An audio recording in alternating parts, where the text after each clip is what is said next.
এই মাতবর সাহেব, আমি বিয়ে করছি 2 দিন হলো, এর মধ্যে আমার বাবা আমাকে শরীর কিভাবে করে না, মানে বিয়া। তোর কল লাগতে পারি বেটা, তোর ভাত খাওয়া চাই আমি রে। এই রনি ভাই, কামটা করলা কি?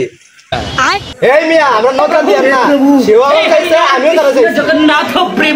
এটাও কি সম্ভব? আমার বাবা যদি আমার শাশুড়িরে বিয়ে করতো তাহলে আমার বউ আমার বোন হয়ে গেল না, আর আমার বাপের তো আমি আগে থেকে পোলা, তাহলে আমরা 2 জন ভাই বোন হয়ে গেলাম না? এটা কি কখনো সম্ভব?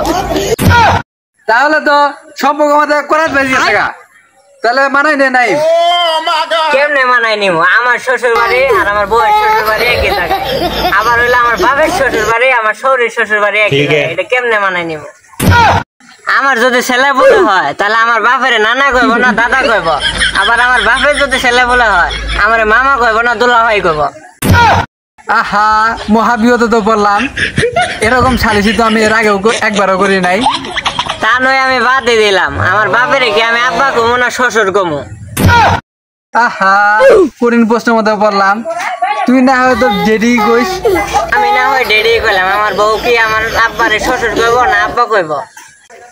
আহারে, মহাবিপদে পড়লাম। এই শত ভালো চাইবে দে।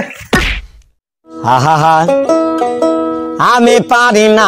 মাথা হ্যাং হলে তো হবো না, আমার শাশুড়িরে কি আমি শাশুড়ি কমু না আম্মা কমু? তুই না হলে মাম্মি ডার্লিং ক। আরে বেটা, না বাড়াই ছাড়াই নে না রে, আমারও তো সংসার আছে, আমারও তো বাড়ি যাওয়া লাগবো। আপনি না হয় বাড়িতে গেলেন, আমি বাড়িতে গেলে মনে হয় আমি নিজের বাড়িতে এলাম না শ্বশুর বাড়ি যাইলাম। বিশেষ কর ভাতিজা, এটা আমি নিজেও করতে পারি না। এই রনি ভাই, এটা তুমি কাম করলা, তোমার সাথে তক্তা মারি দেওয়া দরকার। তোমার বাপ গুলার বিচার আমি নিজেও করতে পারবো না, তোমার দাদারে লাগবো, তোমার দাদারে ডাক দেও, আমি মাপ চাই। আমি জানি কেরা, আমি পারি না আর পারি না।